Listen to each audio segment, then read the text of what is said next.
উৎপাদন সময়ের প্রেক্ষিতে যে উপযোগটা সৃষ্টি হয় তাকে সময়গত উৎপাদন বলে। যেমন কোনো দ্রব্য উৎপাদন করে অন্য সময়ে বিক্রির জন্য মজুত করে রাখলে, কোনো একটি দ্রব্য উৎপাদন করে সাথে সাথে বিক্রি না করে আমরা কি করি, মজুত করে রাখি।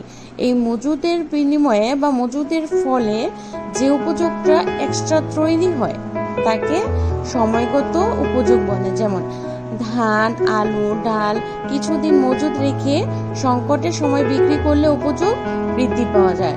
ধান, আলু, ডাল কিছুদিন এগুলো কি শুকনো খাবার, দ্বিতীয়ত এগুলোকে সংরক্ষণ করে রাখা যায়, পচনশীল, খুব সহজে পচনশীল নয়, তাই এগুলোকে মজুত করে আমরা যখন সংকটের সময় সংকটকালে বিক্রি করি তখন আমাদের উপযোগ বৃদ্ধি পায়। এটাকে কি বলা হয়, সময়গত উপযোগ বা সময়গত উৎপাদন। স্থানগত উৎপাদনটা কি? স্থানগত উৎপাদন হলো রাজশাহীর আম ঢাকায় এনে বিক্রি করলে অধিক উপযোগ পাওয়া যায়, এটাকে স্থানগত উৎপাদন বলা হয়।